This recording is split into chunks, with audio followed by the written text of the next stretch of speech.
Hi friends, welcome to Nandadeepa YouTube channel. ಬನ್ನಿ ಇವತ್ತಿನ recipe ಏನಂತ ನೋಡೋಣ. ನಾನು ಇಲ್ಲಿ ಮ್ಯಾಂಗೋ ಐಸ್ ಕ್ರೀಮನ್ನು ಮಾಡ್ತಾಯಿದ್ದೀನಿ. ಇಲ್ಲಿ ಸ್ಟವ್ ಮೇಲೆ ಒಂದು ಬಾಳಿಗೆ ಇಟ್ಕೊಂಡು ಅದಕ್ಕೆ ನಾನು ಇಲ್ಲಿ ಅರ್ಧ ಲೀಟ್ರಷ್ಟು ಹಾಲನ್ನು ಹಾಕೊಳ್ತಾ ಇದ್ದೀನಿ. ನೋಡಿ, ಹಾಲು ಪಾಕೆಟ್ ಹಾಲಿದ್ರೂ ನಡೆಯುತ್ತೆ, ಇಲ್ಲಾಂದರೆ ಎಮ್ಮೆ ಹಾಲಿದ್ರೂ ನಡೆಯುತ್ತೆ. ನೋಡಿ, ನಿಮ್ಮ ಮನೆಯಲ್ಲಿ ಯಾವ ಹಾಲಿರುತ್ತೋ ಆ ಹಾಲು ನೀವು ತಗೊಳ್ಬೋದು. ಇಲ್ಲಿ ನಾವು ಈ ಹಾಲನ್ನು ಚೆನ್ನಾಗಿ ಕುದಿಸ್ಕೊಳ್ಬೇಕು. ಒಂದು 4 ರಿಂದ 5 ನಿಮಿಷದವರೆಗೆ ನಾವು ಈ ಹಾಲನ್ನು ಕುದಿಸ್ಕೊಳ್ಬೇಕಾಗುತ್ತೆ. ಗ್ಯಾಸು ಮೀಡಿಯಮ್ ಫ್ಲೇಮ್ ಇಟ್ಕೊಂಡು ನಾವು ಚೆನ್ನಾಗಿ ಈ ಹಾಲು ಒಂದು 4 ರಿಂದ 5 ಕುದಿ ಬರೋವರೆಗೂ ಕುದಿಸ್ಕೊಳ್ಳೋಣ. ನೋಡಿ ಫ್ರೆಂಡ್ಸ್, ಎಲ್ಲೋ ಹೋಗಬಾರ್ದು, ಕೈ ಬಿಡೋದನ್ನೇ ಇದೇ ರೀತಿ ನಾವು ಮಿಕ್ಸ್ ಮಾಡ್ತಾ ಇರಬೇಕು. ನೋಡಿ, ಈ ರೀತಿ ನಾವು ಹಾಲಿನ ಕ್ವಾಂಟಿಟಿ ಒಂದು ಸ್ವಲ್ಪ ಕಡಿಮೆ ಆಗೋವರೆಗೂ ಕುದೀತಾ ಇರಬೇಕು. ನೋಡಿ, ಇವಾಗ ನಾವು ಇದು ಕುದಿಯೋದಕ್ಕೆ ಬಿಟ್ಬಿಡೋಣ. ಈ ಸೈಡಲ್ಲಿ ನಾನು ಒಂದು ಬಟ್ಟಲಲ್ಲಿ ಒಂದು 10 ರಿಂದ 15 ಗೋಡಂಬಿಯನ್ನು ನೆನೆಸಿ ಇಟ್ಕೊಂಡಿದ್ದೀನಿ. ನೋಡಿ, ಈ ರೀತಿ ಇವಾಗ ಚೆನ್ನಾಗಿ ನೆಂದಿದೆ. ಒಂದು 2 ಗಂಟೆ ನೆನೆಸ್ಕೊಂಡಿದ್ದೀನಿ, ಚೆನ್ನಾಗಿ ನೆಂದಿದೆ. ನೋಡಿ, ಇವಾಗ ಒಂದು ಮಿಕ್ಸಿ ಜಾರನ್ನು ತಗೊಂಡು ಮಿಕ್ಸಿ ಜಾರಿಗೆ ಹಾಕೊಳ್ತಾ ಇದ್ದೀನಿ. ಅದಕ್ಕೆ ಒಂದು ಸ್ವಲ್ಪ ನಾನಿಲ್ಲಿ ಹಾಲನ್ನು ಹಾಕ್ಕೊಂಡು ಇವಾಗ ಇದನ್ನು ಪೇಸ್ಟ್ ಮಾಡ್ಕೊಂಡು ಬರ್ತೀನಿ. ಎಷ್ಟು ಸಾಧ್ಯನೋ ಅಷ್ಟು ನುಣ್ಣಗೆ ಪೇಸ್ಟ್ ಮಾಡ್ಕೊಳ್ಬೇಕು. ನೋಡಿ, ಈ ರೀತಿ ನಾನು ಪೇಸ್ಟ್ ಮಾಡ್ಕೊಂಡು ಬಂದಿದ್ದೀನಿ. ಯಾವ ರೀತಿ ಆಗಿದೆ ಅಂತ ಚೆಕ್ ಮಾಡ್ಕೊಳ್ಳಿ. ನೋಡಿ ಫ್ರೆಂಡ್ಸ್, ಎಷ್ಟು ಸ್ಮೂತಾಗಿದೆ ನೋಡಿ, ಎಷ್ಟು ನೈಸ್ ಆಗಿದೆ ನೋಡಿ. ಈ ರೀತಿ ಪೇಸ್ಟ್ ಮಾಡಿಕೊಂಡು ನಾವು ಇಲ್ಲಿ ಕುದೀತಾ ಇರುವ ಹಾಲಿಗೆ ಈ ನಾವು ಗೋಡಂಬಿಯನ್ನು ಪೇಸ್ಟ್ ಮಾಡ್ಕೊಂಡಿದ್ದೀವಲ್ಲ ಅದನ್ನು ಇದಕ್ಕೆ ಹಾಕ್ಕೊಳ್ಬೇಕು. ನೋಡಿ ಫ್ರೆಂಡ್ಸ್, ಈ ರೀತಿ ನಾವು ಗೋಡಂಬಿಯನ್ನು ಪೇಸ್ಟು ಇದಕ್ಕೆ ಹಾಕ್ಕೊಂಡು ಮತ್ತೆ ನಾವು ಒಂದು 2 ನಿಮಿಷದವರೆಗೆ ಚೆನ್ನಾಗಿ ಕುದಿಸ್ಕೊಳ್ಬೇಕು. ನೋಡಿ, ಈ ಹಾಲಿನ ಕ್ವಾಂಟಿಟಿ ಒಂದು ಸ್ವಲ್ಪ ಕಡಿಮೆ ಆಗಬೇಕು ಮತ್ತು ಇದು ಗಟ್ಟಿ ಆಗಬೇಕು. ನೋಡಿ, ಈ ಸೈಡಲ್ಲೆಲ್ಲ ತೆನೆ ಅಂಟುಗಂಟಿದೆ, ಅದನ್ನೆಲ್ಲ ತೆಗೆದು ನಾವು ಅದರಲ್ಲೇ ಹಾಕ್ಕೊಂಡು ಮಿಕ್ಸ್ ಮಾಡ್ತಾ ನಾವು ಇದನ್ನು ಕುದಿಸ್ಕೊಳ್ಬೇಕಾಗುತ್ತೆ. ನೋಡಿ, ಈ ಗೋಡಂಬಿ ಪೇಸ್ಟ್ ಹಾಕಿರೋದರಿಂದ ಒಂದು ಸ್ವಲ್ಪ ಇದು ಗಾಢ ಆಗುತ್ತೆ. ನೋಡಿ, ಇವಾಗ ಈ ರೀತಿ ಆಗಿದೆ. ನೋಡಿ, ಈ ರೀತಿ ಆದಮೇಲೆ ನಾವು ಗ್ಯಾಸನ್ನು ಬಂದ್ ಮಾಡಿ ಇದು ಕೆಳಗಡೆ ಇಟ್ಕೊಳ್ಳೋಣ. ಇದು ಫುಲ್ ಇವಾಗ ತಣ್ಣಗಾಗೋದಕ್ಕೆ ಬಿಟ್ಬಿಡೋಣ. ನೋಡಿ ಫ್ರೆಂಡ್ಸ್, ಈ ರೀತಿ ಇದು ಫುಲ್ ಆರೋದಕ್ಕೆ ಬಿಟ್ಬಿಡೋಣ. ಇಲ್ಲಿ ತೆನೆಗಟ್ಟಿಂದೆಲ್ಲ ಒಳಗಡೆನೇ ಹಾಕ್ಕೊಂಡು ಇದು ಸೈಡಲ್ಲಿ ಇಟ್ಕೊಳ್ಳೋಣ. ಇವಾಗ ನಾನು ಒಂದು ಮಾವಿನ ಹಣ್ಣನ್ನು ತೊಗೊಂಡಿದ್ದೀನಿ. ಈ ರೀತಿ ಚೆನ್ನಾಗಿ ತೊಳೆದುಕೊಂಡು ತೊಗೊಳ್ಬೇಕು.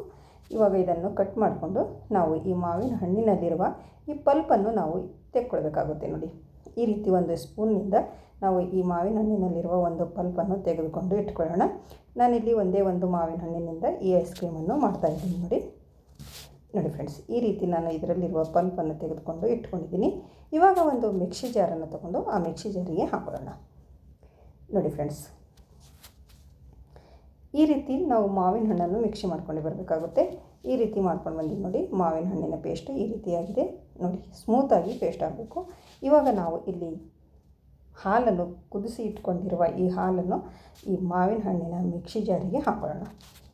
ನೋಡಿ, ಈ ಮಿಕ್ಸಿ ಜಾರಿಗೆ ಅದನ್ನು ಕೂಡ ಹಾಕ್ಕೊಳ್ತಾ ಇದ್ದೀನಿ. ಫುಲ್ ತಣ್ಣಗಾಗಿರಬೇಕು, ಅದು ಬಿಸಿ ಬಿಸಿ ಇರುವಾಗ ಹಾಕೋಬೇಡಿ, ಫುಲ್ ತಣ್ಣಗಾದಮೇಲೆ ಹಾಕ್ಕೊಳ್ಬೇಕು.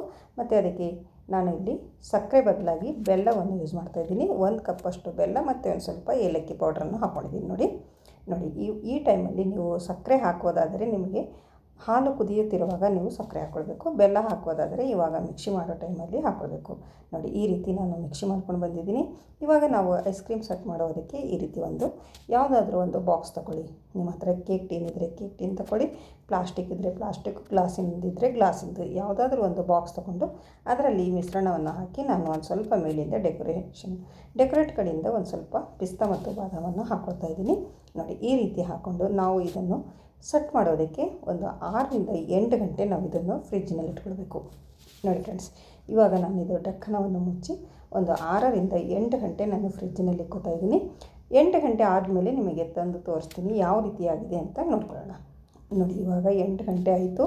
ನಾನು 8 ಗಂಟೆ ಆದಮೇಲೆ ತೊಗೊಂಡು ಬಂದಿದ್ದೀನಿ. ನೋಡಿ, ಯಾವ ರೀತಿ ಸೆಟ್ ಆಗಿದೆ ನಮ್ಮ ಐಸ್ ಕ್ರೀಮ್ ಅಂತ ನೀವು ನೋಡ್ಬೋದು.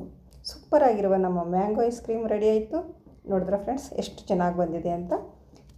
ಮತ್ತು ನಾನು ಒಂದು ಸ್ವಲ್ಪ ಮಿಶ್ರಣ ಹೆಚ್ಚಾಗಿತ್ತು, ಒಂದು ಇಲ್ಲಿ ಕಪ್ಪಿನಲ್ಲಿ ಕೂಡ ಹಾಕ್ಕೊಂಡಿದ್ದೀನಿ. ನೋಡಿ, ಈ ಕಪ್ಪಿನಲ್ಲಿ ಕೂಡ ಐಸ್ ಕ್ರೀಮ್ ಯಾವ ರೀತಿ ರೆಡಿಯಾಗಿದೆ ಅಂತ ನೋಡ್ಕೊಳ್ಳಿ. ನೋಡಿದ್ರೆ ಎಷ್ಟು ಚೆನ್ನಾಗಿ ಬಂದಿದೆ ಅಂತ ನೋಡ್ಕೊಳ್ಬೋದು. ಇದು ಪ್ಲಾಸ್ಟಿಕ್ ಕಪ್ಪು.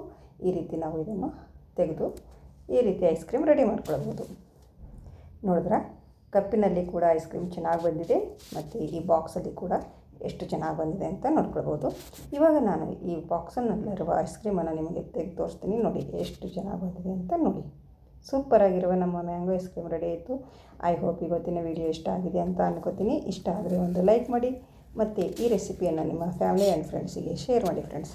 ನೋಡಿ, ಇಲ್ಲಿ ನಾನು ತೆಗೆದು ಒಂದು ಪ್ಲೇಟಿನಲ್ಲಿ ಇಟ್ಕೊತಾ ಇದ್ದೀನಿ. ಮತ್ತು ನೀವು ಒಂದು ಸರ್ತಿ ಮಾಡಿ ನೋಡಿ ಹೇಗೆ ಬಂತು ಅಂತ ಕಮೆಂಟಲ್ಲಿ ತಿಳಿಸಿ ಫ್ರೆಂಡ್ಸ್. ನೋಡಿದ್ರೆ ಎಷ್ಟೊಂದು ಚೆನ್ನಾಗಿ ಬಂದಿದೆ ಅಂತ. ಮತ್ತು ನನ್ನ ಚಾನಲನ್ನು ಯಾರು ಸಬ್ಸ್ಕ್ರೈಬ್ ಮಾಡಿಕೊಂಡಿಲ್ಲ ಅವರು ಸಬ್ಸ್ಕ್ರೈಬ್ ಮಾಡ್ಕೊಳ್ಳಿ. ನಾನು ಹಾಕಿರುವಂಥ ವಿಡಿಯೋ ನೋಟಿಫಿಕೇಷನ್ ನಿಮಗೆ ಫಸ್ಟ್ ತಲುಪುತ್ತೆ. ಇದರ ಮೇಲೆ ಒಂದು ಸ್ವಲ್ಪ ನಾನು ಬಾದಾಮ್ ಮತ್ತು ಪಿಸ್ತಾವನ್ನು ಹಾಕ್ಕೊಂಡು ಇಟ್ಕೋತಾ ಇದ್ದೀನಿ. ನೋಡಿ ಎಷ್ಟು ಚೆನ್ನಾಗಿ ಬಂದಿದೆ ಅಂತ ನೋಡ್ಕೊಳ್ಬೋದು. ಮತ್ತೆ ಸಿಗೋಣ ಮುಂದಿನ ವಿಡಿಯೋದಲ್ಲಿ ಹೊಸ ರೆಸಿಪಿಯೊಂದಿಗೆ, ಈಜಿ ರೆಸಿಪಿಯೊಂದಿಗೆ. ಅಲ್ಲಿವರೆಗೂ ಓಕೆ, ಬಾಯ್ ಬಾಯ್ ಫ್ರೆಂಡ್ಸ್.